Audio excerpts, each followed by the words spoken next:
Hi అండి. Good evening all.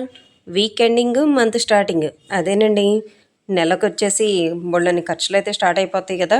అమ్మో! 1 తారీఖు లాగాను మనకి సరుకుల మేళా ఒకటుంటది కదనమాట. నెల నెలా వచ్చేసి. ఇదిగోండి నేనైతే నిన్న నైటు పచారీ సరుకులైతే ప్యాక్ చేపించుకున్నానండి. మార్నింగ్ తెచ్చేసామనమాట. స్లిప్ రాసి ఇచ్చేస్తే వాళ్ళే ప్యాక్ చేసేస్తారు. నేనైతే నెల నెలా ఇలాగే తెచ్చుకుంటానండి. మొత్తం ముందు ఇంటి రెంట్లు, పాల బిల్లు, కరెంటు బిల్లు, డ్వాక్రాలు ఇయన్నీ అయిపోయిన తర్వాత లాస్ట్‌లో సరుకులైతే తెప్పించుకుంటానండి. దీనికి లేట్ అయినా పర్లేదు గానీ, మిగిలిన వాటిలో ఏది లేట్ అయినా గానీ కుదరదు కదా! అందుకని ఇవైతే లాస్ట్ పెట్టుకుంటాననమాట. ఈ నెల పాల బిల్లు అన్నీ అయిపోయినాయండి. ఇంక ఫైనల్‌గొచ్చేసి ఈ సరుకులనమాట. ఇగోండి మొత్తం ఇయన్నీ తెచ్చుకున్నాను. ఇవి ఈటిల్లో ఇప్పుడు డబ్బాల్లో ప్యాక్ చేసుకోవాలి. సరుకులు ముందుగానే తెచ్చుకునేటప్పుడు మొత్తం ఇలా డబ్బాలన్నీ క్లీన్ చేసుకొని నీట్‌గా పెట్టుకుంటానండి.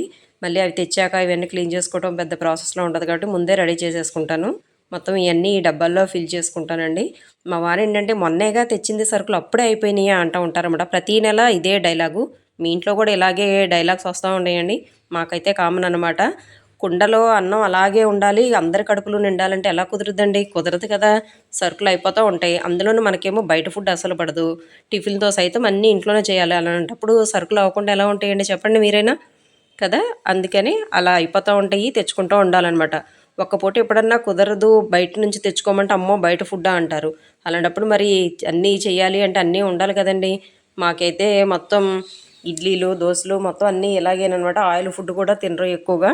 అందుకే మాకు కొంచెం సరుకులు కూడా ఎక్కువగానే పడతాయండి. పిల్లలు ఎప్పుడన్నా బయట నుంచి తెచ్చుకుంటానంటే ఎప్పుడన్నా ఒకసారి ఓకే అంటాను గానీ, వాళ్ళు కూడా బయట ఫుడ్ అస్సలు ఇష్టపడరండి.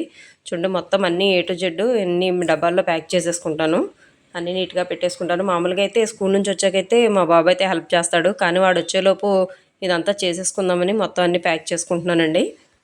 మసాలా పౌడర్లు అయి కూడా నేను ఇంట్లోనే ప్రిపేర్ చేసుకుంటానండి. బయట నుంచయితే ఏ పౌడర్‌లేమన్నా మిక్స్ అవుతాయేమోనని భయం అనమాట. అందుకే అవి కూడా రసం పొడి అన్నీ కూడా నేను ఇంట్లోనే ప్రిపేర్ చేసుకుంటాను. అలాగే మా కింద వాళ్ళు అంటారనమాట, "ఎప్పుడు చూసినా ఇంట్లో ఫుడ్డేనా బయట తినరా" అని. బయటికెళ్ళామంటే అందరికీ కావాలంటే నలుగురు మనుషులు కావాలంటే 200 పెట్టుకుందే టిఫిన్స్ రావండి. అదే 200 పెట్టుకుంటే పప్పులొస్తాయి. వారం రోజుల పాటు హ్యాపీగా ఇంట్లోనే తినొచ్చనమాట. ఏ సైడ్ ఎఫెక్ట్‌లు ఉండవు. ఏ గోల ఉండదు. నాలాగా ఎంతమంది ఆలోచిస్తారో కామెంట్ చేసేయండి. ఇగోండి అన్ని పప్పులు కూడానే ఇలా ఎక్కువగానే వాడతాననమాట నేనైతే.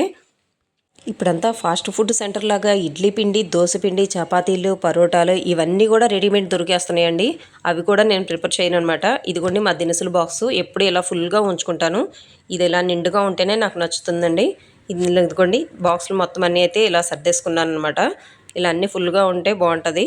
ఓకేనండి. మీరు కూడా ఇలాగే నెలకి పర్చేస్ చేసేటట్టయితే లైక్ చేయండి, కామెంట్ చేయండి.